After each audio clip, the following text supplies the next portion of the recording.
नमस्कार, मैं हूं डॉक्टर अजय भांबी और आजकल हम आपसे बात कर रहे हैं आकाश का स्थिर भाव, और उसे हम ऐसा भी बोलते हैं new discovery of the zodiac. तो आज हमारा जो टॉपिक है वो है गोचर, ट्रांजिट। ट्रांजिट की कितनी उपयोगिता है और उसे हम कैसे इस्तेमाल करते हैं। आप किसी भी जगह सुनो, किसी की भी राशि सुनो, वो कहता है शनि अष्टम में हो गया, मंगल 12वां हो गया, पता नहीं क्या क्या हो गया। तो सारा हमने जो ज्योतिष है या राशिफल जो है पूरा हमने ट्रांजिट से जोड़ दिया। सवाल ये है क्या ये सही है, इस प्रश्न पे कभी विचार होते नहीं। मान लीजिए एक भिखारी है, एग्जाम्पल की बात कर रहे हैं, उसकी कुंडली तो किसी को मालूम नहीं, और वैसे भी जब हम बात करते हैं कि आपका ट्रांजिट क्या है तो हमें कुंडली तो मालूम होती नहीं। हमें नहीं मालूम कि आपकी कुंडली में कौन सा योग है, कौन सा योग नहीं है। एक भिखारी है, भीख मांगता रहता है, तो उसका तो शनि भाई साहब 11वां होता होगा, एकादश में आता होगा, उसकी जो भी राशि तो होती होगी ना, और उसका गुरु पंचम होता होगा, कभी सप्तम होता होगा, कभी नवम होता होगा। तो उसका कौन सा भाग्य परिवर्तन हो रहा है, तो हमने किया क्या है ये। तो ऐसा ही लगता है कि ज्योतिष का मजाक हो गया। मैं ऐसा बिल्कुल नहीं बोल रहा हूँ कि ट्रांजिट की या गोचर की उपयोगिता नहीं होती, लेकिन उपयोगिता कहाँ पर है और कहाँ इस्तेमाल हो रही है। हर कोई बोलता है छप्पड़ फट जाएगा या बड़ा एक्सीडेंट हो जाएगा। एक्सीडेंट हो रहा है लोगों का, रोज रोज एक्सीडेंट होता है, रोज मृत्यु भी होती है, रोज जन्म भी होता है, वो एक अलग प्रोसेस है। अब एक एग्जाम्पल लेते हैं, मान लीजिए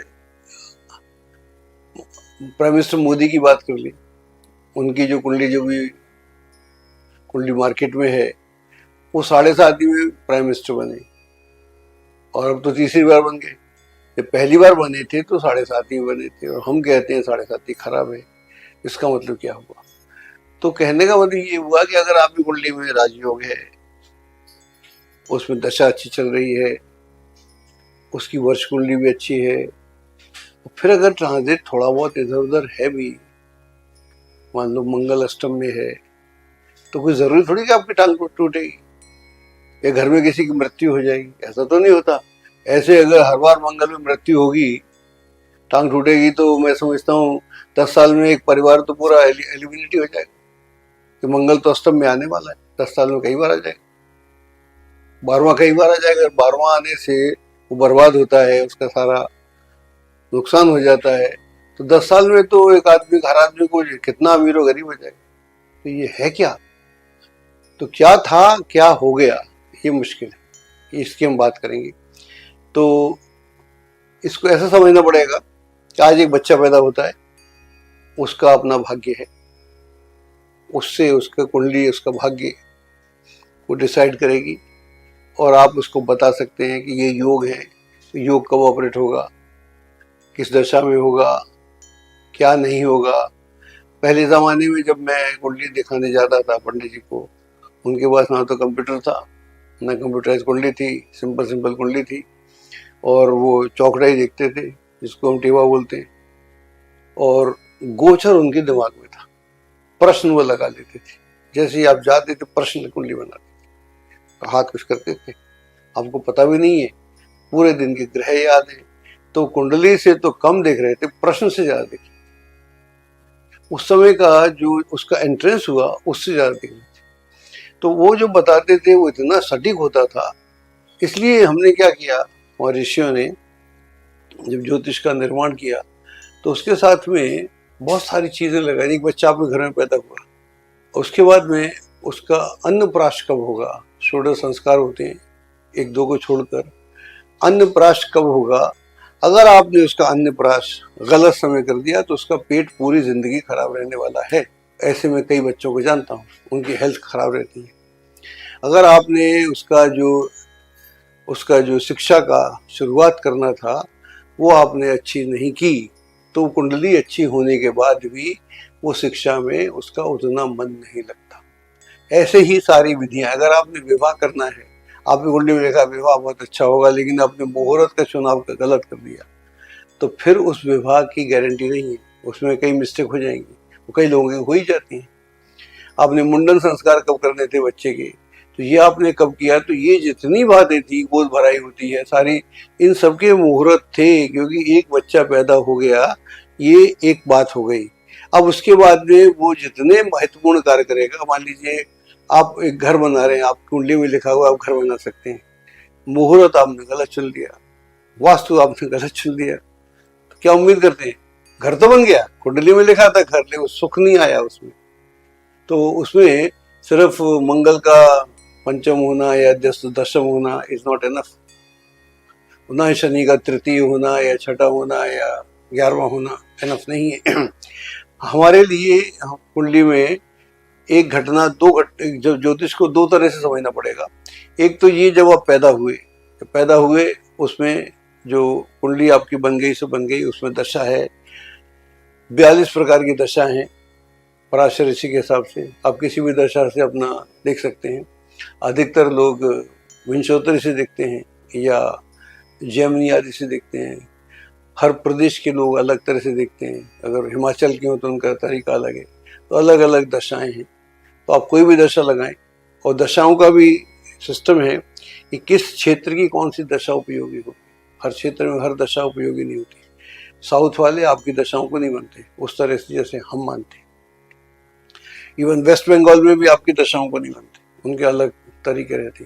तो हर तरीके से अलग था। तो ज्योतिष इतना गहरे में था, हम तो सिर्फ देखते हैं कि चंद्रमा अष्टम हो गया, आज तो हो गया काम, आपका बहुत सारा नुकसान होने वाला है। किसी को तो कई लोग बोलते जेल भी हो जाएगी, हर कोई जेल जाता है क्या? जेल जाने के लिए कुंडली में जेल का योग भी होना चाहिए। फिर अगर अष्टम शनि है तो, या चंद्रमा है तो समझ में आता है, लेकिन हमने उसका अलग ही कर दिया। तो उसके लिए ऋषियों ने जो खोजा कि वर्तमान क्या है, एक घटना घटी, आप पैदा हुए, घटना घटी, अब जो आप कर रहे हैं ये भी तो घटना है। अगर आप शादी कर रहे हैं तो ये घटना नहीं है, अगर आपने इस घटना को ठीक से नहीं अंजाम दिया तो दुर्घटना में बदल जाएगी। कुंडली कुछ भी कहते रहे, वैसे हम हजारों कुंडलियों को जानते हैं। तो हमने मुहूर्त को एकदम उसकी तिलांजलि दे दी, और हमने जो वर्तमान है, वर्तमान में क्या है, वर्तमान में हर घटना अपने आप में एक नई है। आपके घर में पहला बच्चा पैदा हुआ, वो अलग भाग्य लेके आता है, और दूसरा पैदा हुआ अलग लेके आता है, तीसरा पैदा हुआ अलग लेके आता है। एक बहू घर में आती है, अलग भाग्य लेके आती है, दूसरी बहू आती है, अलग भाग्य लेके आती है, तीसरी आती है, अलग भाग्य लेके आती है। तो कुंडली में तो है कि तीनों बहुएं अच्छी आएंगी, लेकिन अगर हम इसको भी देखें, जिसको हम इग्नोर कर रहे हैं, हम गोचर को बिल्कुल बहुत ही निम्न तरीके से देखते हैं। आपको जानकर ताज्जुब नहीं होना चाहिए कि विक्रमादित्य के समय में जो उज्जैन के महाराज थे, आज से लगभग 2000 वर्ष पूर्व इधर अफगान से, ताजिकिस्तान से, ईरान से, इराक से लोग आया करते थे ज्योतिष सीखने के लिए। बेसिकली तो व्यापारी थे, वो व्यापारी थे। इवन राजा भोज के ज़माने में आते रहते थे। जो प्राचीन समय की हमारी बात हम करें तो उज्जैन जो था वो ज्ञान का सेंटर था, नॉलेज का सेंटर था, कल्चर का सेंटर था। तो वहाँ पर ये लोग आते थे, आते तो व्यापार के लिए थे।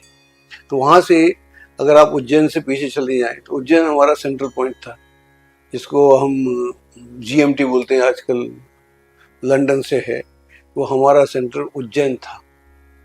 बाद में इलाहाबाद बना था, लेकिन सबसे पहला सेंटर हमारा उज्जैन था।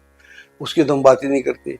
ये भी अंग्रेजों का कुछ षड्यंत्र है हमारे प्रति कि उन्होंने हमारे ग्रीनविच टाइम जो बोलते हैं उसको लंदन ले गए, 5.5 घंटे का हमारा अंतर कर दिया। जबकि हमारा बेसिक समय, जो समय की गणना का पॉइंट था, वहाँ पर भूमध्य रेखा का पूरा एक पॉइंट भी हमको मिलता है।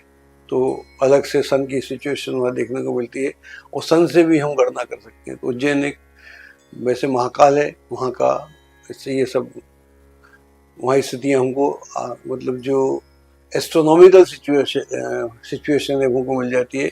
विक्रमादित्य बहुत बड़ा राजा था, आपको मालूम है, उसकी बहुत सारी कथाएं हैं। तो उसके ज़माने में आते थे जो अफगान से, ईरान से लोग आते थे व्यापार करने, बेसिकली व्यापारी थे। हर व्यापारी के साथ लोग इंटेलिजेंट लोग भी होते हैं, समझदार लोग होते हैं। व्यापारी तो व्यापार करने आता है, लेकिन वहाँ के जो विद्वान होते हैं वो ज्ञान के लिए आते हैं कि भारत एक ज्ञान का सेंटर है तो वहाँ चलना चाहिए। तो यहाँ आके वो अपने शास्त्रों को पढ़ते थे। उसके वो राजा भोज के ज़माने में आते थे, उसके बाद आते रहे। अगर 15वीं 16वीं शताब्दी में तो बहुत सारे लोग आए थे। अगर आप ताजिक नीलकंठी की बात करें तो ताजिक का मतलब ही होता है कि ये संस्कृत का शब्द नहीं है ना हिंदी का शब्द है। ये ताजिक का शब्द का अर्थ एक ताजिक स्थान से भी है। वो एक सेंट्रल एशिया में एक ऐसी जगह थी जहाँ से लोग आते थे, ईरान, इराक, अफगानिस्तान। तो ये लोग आते थे। अगर आप प्रश्न कुंडली बनाए या आप वर्ष कुंडली बनाए तो उसमें बहुत सारे शब्द हैं, काबुल, कम्बुल, ये सब जितने भी हैं, इरसाफ, जितने योग हैं उनके सारे नाम ही पर्शियन हैं।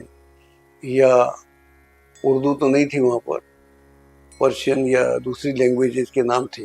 तो उस तरह का पूरा मेल मिलाप हुआ था। तो वहाँ से जब व्यापारी चलता था तो उसको पता नहीं था कि मैं अपना व्यापार पूर्ण करके वापस पहुँचूंगा भी कि नहीं पहुँचूंगा, क्योंकि जंगल में लूटा भी जा सकता है, कोई मौसम खराब हो तो उससे भी उसको दिक्कत हो सकती है, जीवन में और भी कोई कठिनाई हो सकती है। तो वो प्रश्न कुंडली देख के चलते थे। मैं प्रश्न कुंडली को देखूं, मैं व्यापार करने तो चाह रहा हूँ।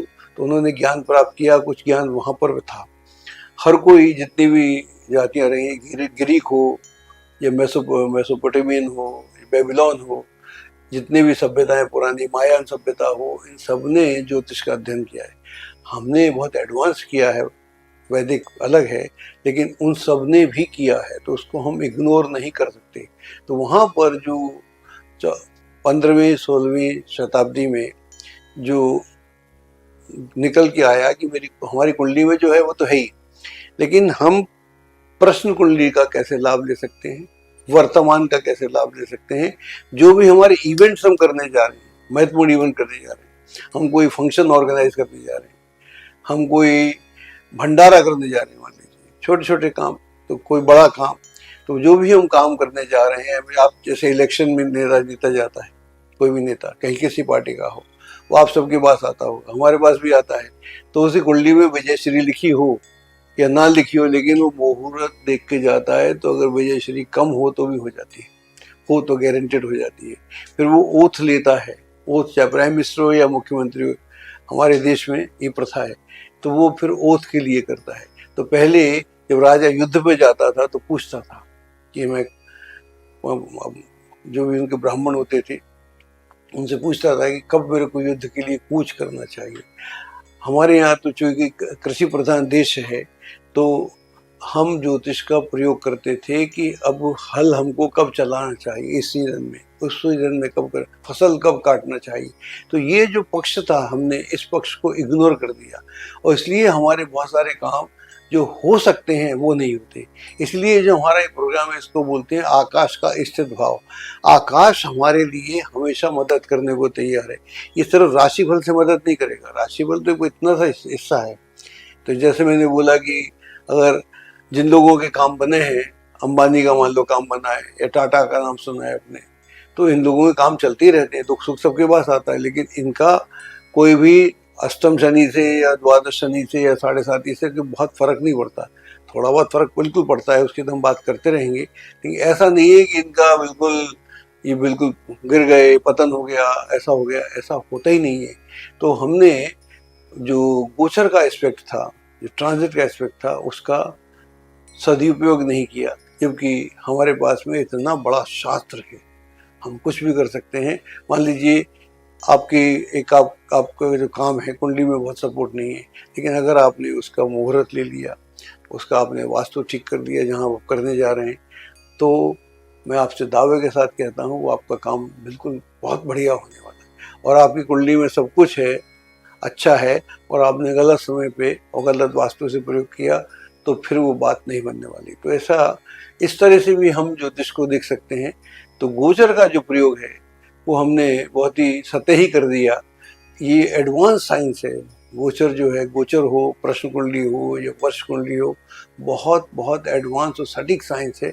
इसका प्रयोग तो हम करते ही नहीं है। हम तो राशिफल पे राशिफल, राशिफल पे राशिफल, आज पता नहीं क्या होने वाला है। ऐसा होता है क्या? एक आदमी मिलाओ मेरे पास, बताओ कि छप्पर फटा और उसके अरबपति हो गया। एक पंडित जी मेरे को मिले, देवी के दिन चल रहे थे, मुझे बोलना नहीं चाहिए लेकिन बोल रहा हूँ, तो वो सबको बोल रहे थे 9 दिन में आज आपका मकान आ जाएगा, मकान आ जाएगा। तो मैंने पंडित जी से पूछा, पंडित जी आप तो किराए पे रहते हो, तो चुप हो गए। तो हमको ज्योतिष का जो प्रयोग है, जो वर्तमान है, इसका सबसे ज्यादा ज्योतिष में प्रयोग है। अब मैं क्या कर रहा हूँ, आप क्या कर रहे हैं, इसका सबसे ज्यादा उपयोगिता है ये वर्तमान है। और ये प्रश्न में भी आता है ये, और ये आपके हर कार्य में इसका संबंध है। अगर आप वर्तमान को अपने साथ लेके चलते हैं, क्योंकि पूरा आकाश आपके साथ है, सारे ग्रह आपके साथ हैं, सारे योग आपके साथ हैं, पूरा वातावरण आपके साथ है, और आप भी अपनी पूरी ऊर्जा से भरे हुए हैं। आकाश तो ऊर्जावान है ही, अगर दोनों मिल जाएंगे तो कुंडली में कुछ भी हो वो एक अलग स्थिति है। ये जो आप कार्य करेंगे, इससे आपका काम चलना शुरू हो जाएगा। धन्यवाद।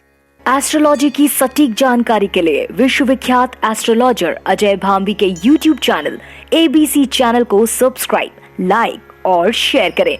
लेटेस्ट अपडेट के लिए बेल के बटन पर जरूर क्लिक करें।